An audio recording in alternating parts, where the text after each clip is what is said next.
Classificação indicativa. Livre para todos os públicos.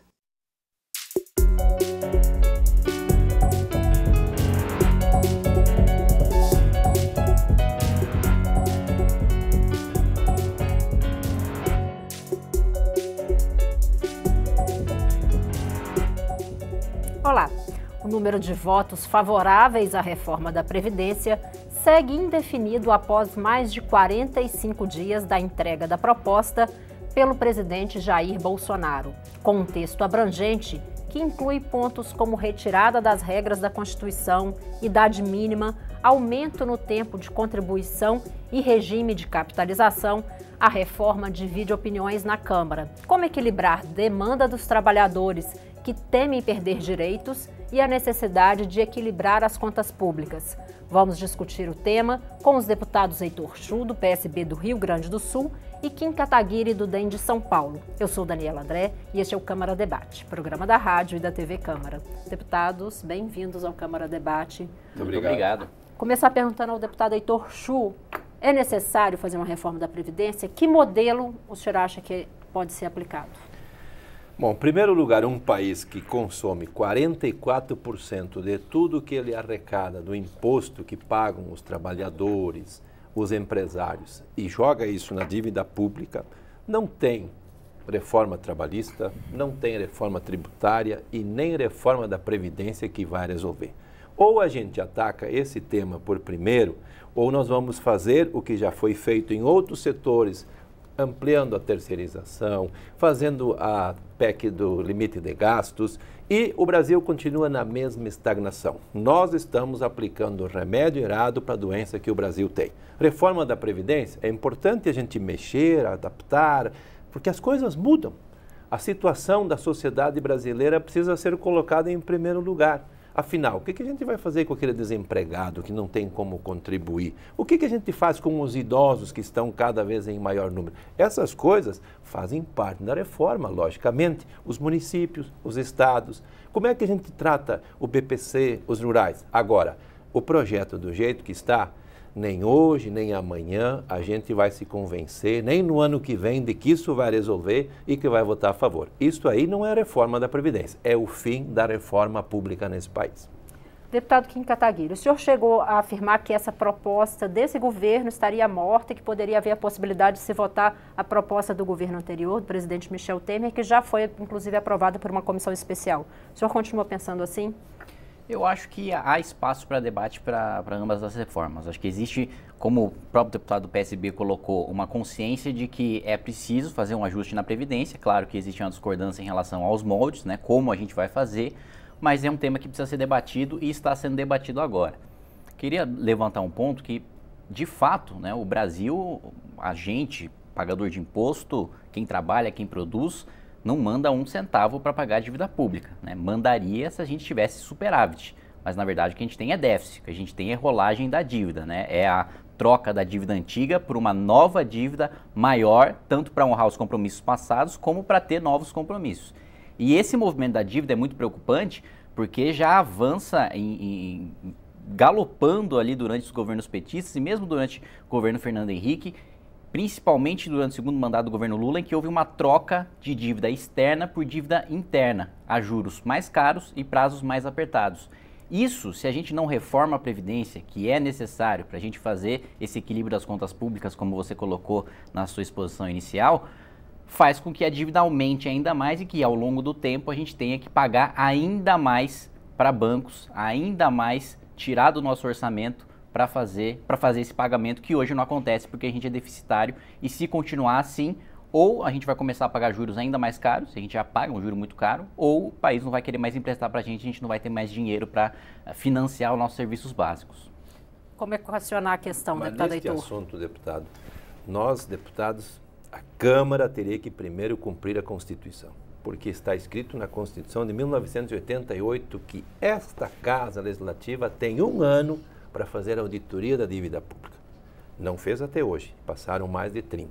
Segunda questão, nós aqui nesse parlamento aprovamos, tanto no governo da dona Dilma como do seu Michel Temer, fazer essa auditoria. Ambos os dois presidentes vetaram, ou seja, tem algum sapo enterrado nesse tema Eu, particularmente, acho de que essa temática da dívida pública está, inclusive, enterrando as finanças dos estados. O meu querido Rio Grande do Sul está passando por um período horrível. Os funcionários não recebem, o governo não tem dinheiro para manter as estradas, a infraestrutura. E, a partir disso, tem uma outra lei, deputado, que é a Lei Candir. Porque um estado exportador, ele não recebe os créditos ICM. Acaba pagando uma dívida que não é dele, porque o exportador tem o benefício e o Estado paga essa conta. Ou a gente mexe nisso primeiro, ou nós podemos fazer a reforma da Previdência do jeito que for. Branda, suave, dura, cruel como é essa proposta aqui. Daqui a 5 anos vamos nos olhar e dizer, não adiantou nada. É isso que nós queremos? Acho que não. E muito menos copiar modelos de outros países que já deram errado. Por exemplo, a capitalização. Onde é que deu certo? No Chile? Não. Eu falei com um cidadão do Chile que se aposentou aos 62 anos recebendo R$ 1.800. Passaram 5 anos quando ele chegou aos 67 e baixou para 496. Por que isso é para ser implementado aqui? Eu não concordo. Eu acho que nós temos que achar o nosso modelo, o nosso jeito, sem querer copiar estas coisas, fazer com que a previdência que nós temos tenha os ajustes que precisa. Cobrar de quem não paga, cobrar de sonegador. A Câmara para de fazer esses refis que foram feitos às dezenas nos últimos tempos aqui.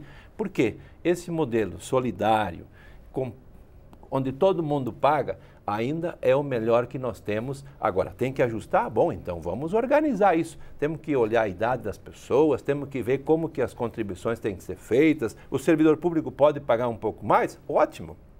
Agora, querer mexer no BPC e nos rurais, daquele povo que está lá na roça, levantando às 5 da manhã, pisando na geada para tirar leite de vaca, a mulher se aposentar aos 60 anos, isso é crueldade. Nós não queremos voltar nesse tempo antes de 88, quando aquelas mulheres que trabalhavam lá na roça ganhavam meio salário quando tinham azar de perder o marido. Deputado Kim Kataguiri, um grupo grande de partidos, incluindo partidos do centro e a oposição, é contrário exatamente a esses pontos. A alterações nas regras do BPC, que seria antecipação do pagamento para 60 anos com um valor mais baixo, R$ 400, e mudanças nas regras da aposentadoria rural, aumentando para 20 anos de contribuição e 60 anos de idade. O senhor acha que esses pontos em que está havendo um consenso contrário a esses pontos dentro da Câmara, pode haver modificação já na Comissão de Constituição e Justiça? Na CCJ não, porque a CCJ não trata mérito, né? Trata forma, trata constitucionalidade. O que a gente pode discutir na CCJ é se a gente constitucionaliza ou desconstitucionaliza o texto, se isso é constitucional ou inconstitucional, se existe algum atrito com alguma cláusula pétrea ou não há, se existe alguma contradição com o texto apresentado pela reforma, com alguma jurisprudência, algum julgado do Supremo que tenha efeito vinculante, alguma DPF, alguma DC, alguma DO.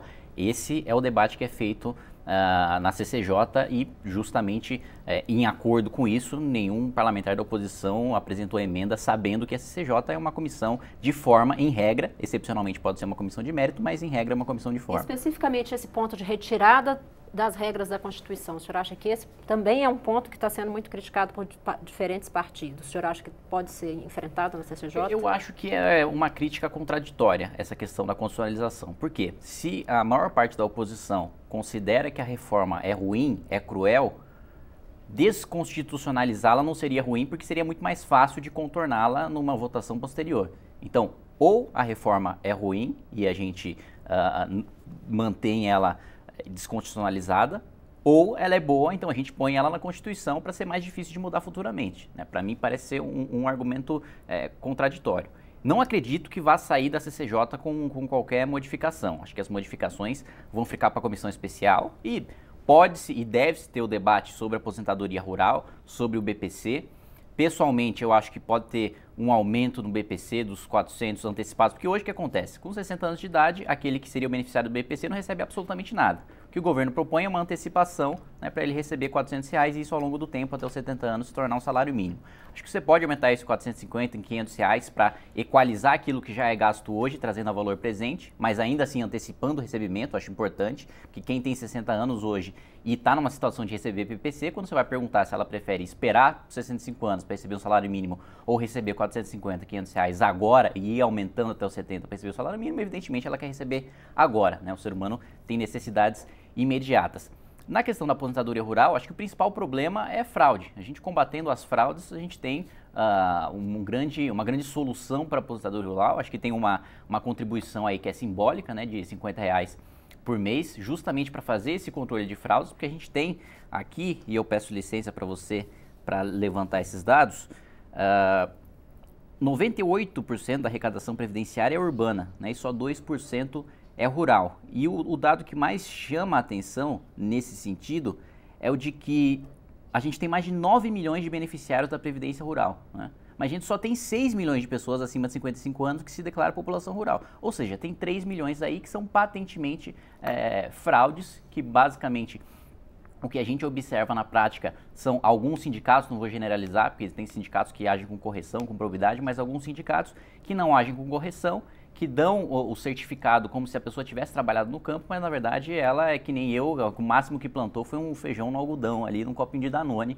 mas que efetivamente trabalhador rural não é. Esse tipo de coisa acho que tem de ser combatido e não vejo questão de ser esquerda ou direita nesse ponto. É combater crime, combater fraude, né? Acho que ninguém quer dar dinheiro para criminoso. Deputado Heitor, o senhor concorda? O senhor acha que pode haver uma margem aí de aposentadorias que estão fora das regras?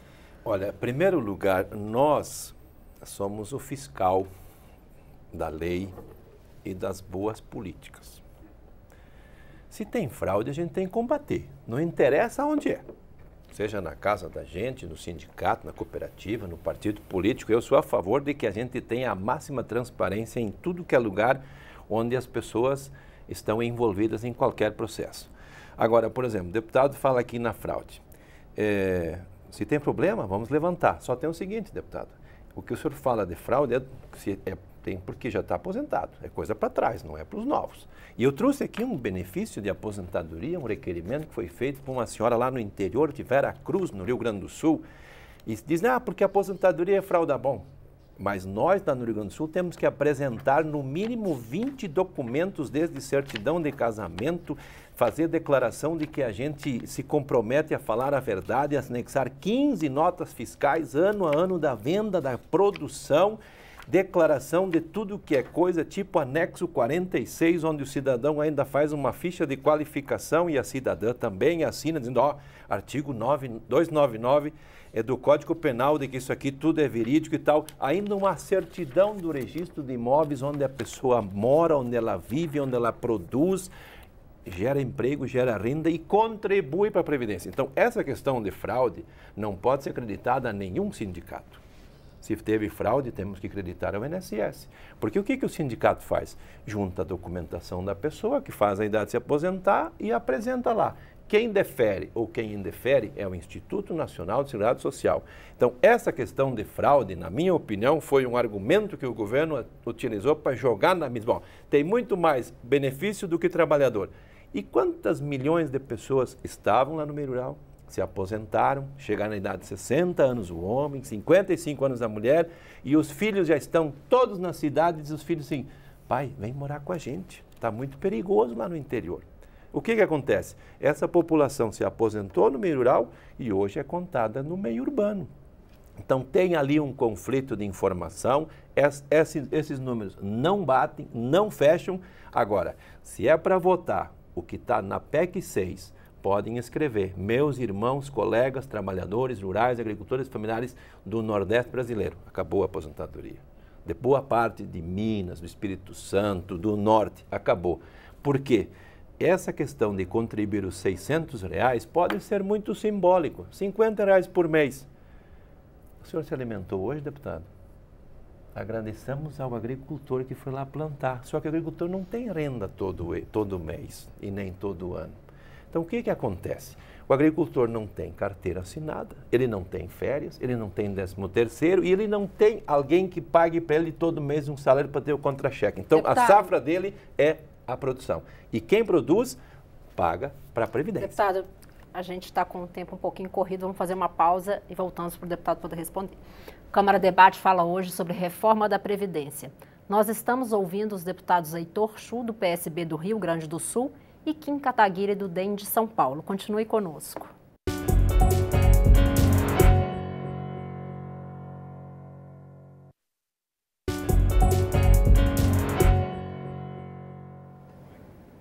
Câmara Debate está de volta. O tema de hoje é reforma da Previdência. Os convidados são os deputados Heitor Chu, do PSB do Rio Grande do Sul, e Kim Kataguiri, do DEM de São Paulo. Deputado Kim, no bloco anterior, o deputado Heitor estava falando um pouco do que ele acompanha da situação de trabalhadores rurais no Sul. O senhor queria complementar as informações? Isso. Eu queria colocar que, em termos de judicialização, né, ele colocou ali que é a responsabilidade do INSS. Eu acho que a responsabilidade, em certa medida, é nossa enquanto legislador, porque os atuais meios de fiscalização e controle não estão funcionando, porque há fraude, né, não só com os dados contrastantes que foram levantados pelo Ministério da Economia, mas mesmo a Controladoria Geral da União vê fraude tanto em diversos pedidos e diversos acolhimentos ali da aposentadoria rural, como para o auxílio defeso, né, ou o famoso, pejorativamente falando, Bolsa Pesca, né, que a CGU chegou a ver o absurdo de 2/3 de fraude. Evidentemente que a aposentadoria rural não tem a mesma proporção, mas ainda assim tem os seus problemas, e um demonstrativo disso é que há o dobro de judicialização na aposentadoria rural em relação à aposentadoria urbana. Ou seja, o INSS não concederia, né, para esses que ele considera fraudulentos, mas a justiça acaba concedendo, acaba forçando a conceder, a meu ver, pelas decisões que eu tenho analisado, por um anseio do juiz, não de cumprir a lei, mas de fazer justiça social com a sua caneta, que não é o papel do judiciário, né? Acho que justiça social, distribuição de renda, emprego, se debate aqui no parlamento, né? O judiciário não foi feito para fazer política pública nesse sentido. E só para colocar que eu respeito completamente o trabalhador do agricultor, tenho plena noção de que é ele que coloca comida na nossa mesa, de que é ele que faz com que a nossa balança comercial seja positiva. Isso não tem absolutamente nada a ver com o debate em questão.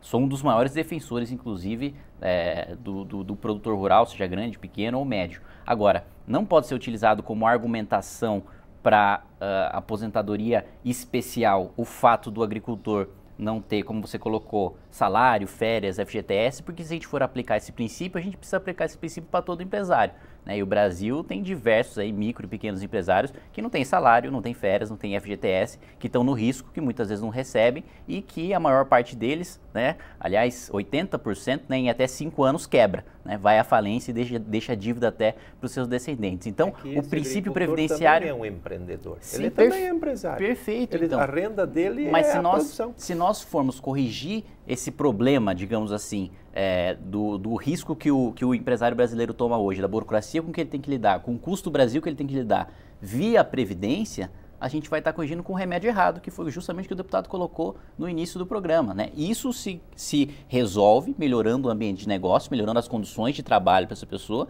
mas a Previdência não foi feita, a Previdência é um seguro, né, como o próprio nome diz, é um seguro para a velhice, não é um corretor de injustiça social geral, nem corretor de ambiente de negócio, é um outro debate. Mas na verdade, o que o agricultor faz? Ele produz durante 40, 50 anos, contribui para a Previdência e torce para chegar lá na idade de um dia receber um salário mínimo e permanecer lá. Se nós mudarmos as regras para esse público, pode ter certeza que nós vamos ter um êxodo rural muito maior do que temos hoje. Está muito mais fácil trabalhar de segunda a sexta, 8 horas por dia numa empresa do que ficar 24 horas por dia à disposição no serviço rural, sem as condições que se tem no meio urbano, e essa juventude, com certeza, que hoje precisa de internet, precisa de energia elétrica, outras coisas mais que no passado já expulsaram muita gente, vão fazer com que não haja sucessão rural e não vai demorar muito tempo, nós vamos acabar importando alimento de outros países, porque na agricultura, na pecuária, a mão do ser humano ainda é o grande segredo. Não basta só ter plano safra e terra, porque alguém vai ter que ir lá colocar a semente na terra.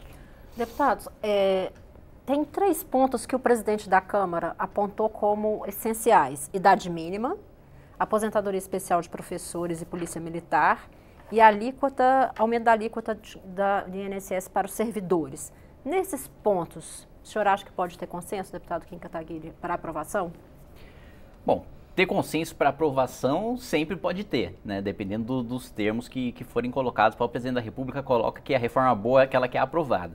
Eu, pessoalmente, acredito que os critérios adotados são justos, os critérios adotados são os que têm os melhores impactos fiscais possíveis, porque é como a gente vai conseguir, durante os próximos anos, financiar os nossos serviços essenciais. Porque senão, simplesmente, a gente vai ter a maior parte do orçamento, que hoje é praticamente metade, para a Previdência, aí sim.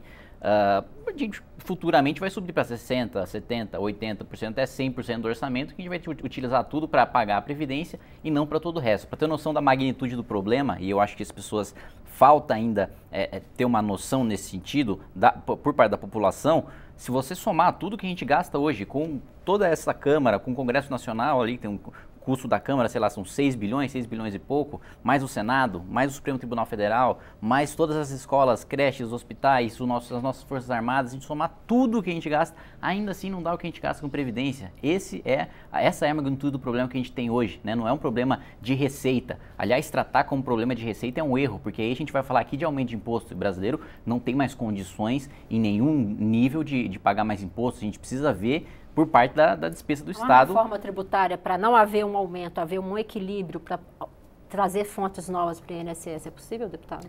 A fonte do INSS é a contribuição do trabalhador e do empregador. Isso como a própria Constituição define, como é no mundo inteiro e pela própria origem que teve, é um benefício que se dá com contrapartida.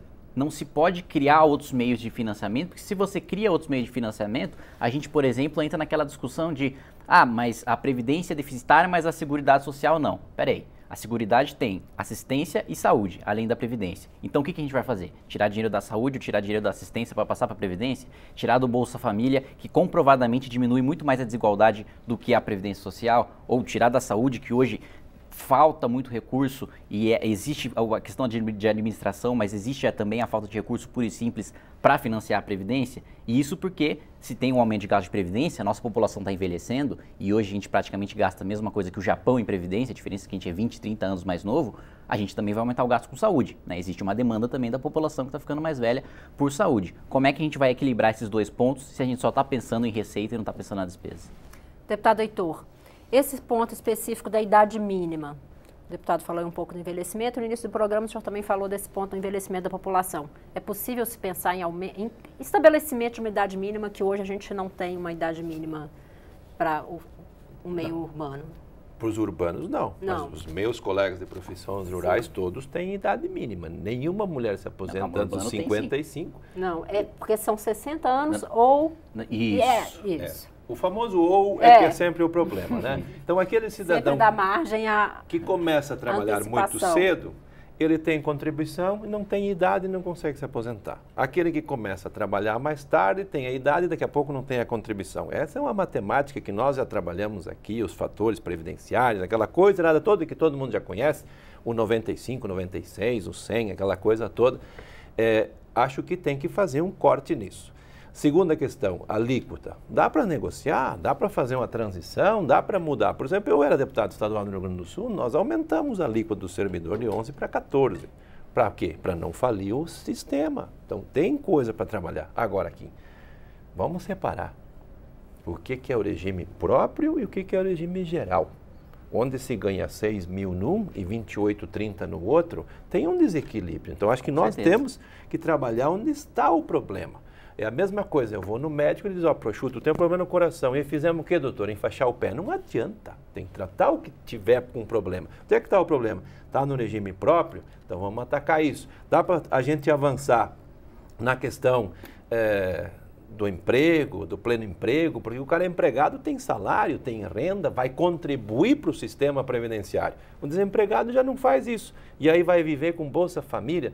Eu preferia aumentar muito o recurso no fundo de garantia e outras coisas mais, do que a gente dar R$120 para o pessoal fazer uma ginástica para comer um pouquinho por mês e passar.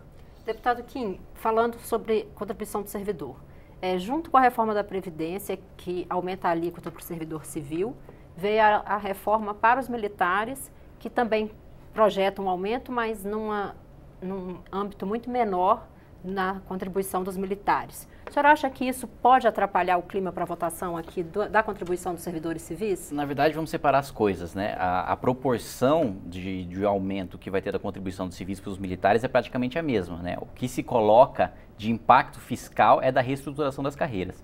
Eu, pessoalmente, não acho que é momento de discutir reestruturação de carreiras. Para mim, fica a reforma previdenciária com impacto de 90 bi, sem a gente conceder esses aumentos e essa reestruturação que posteriormente vão dar um prejuízo de 80 bilhões de reais, o que no final das contas dá uma economia só de 10 daquela que vinha sido prometida pelo governo de 90. Para mim, esquece a reestruturação, faz a reforma para todo mundo e depois pensa em reestruturar carreira civil, carreira militar, o que quer que seja. Acho que previdência é previdência, carreira é carreira. O governo errou e errou feio em misturar as duas coisas, contaminou o debate quando poderia ter oportunidade de fazer e de ser coerente com o discurso, de mostrar que todo mundo está pagando a conta, que todo mundo está dando a sua contribuição e ponto final.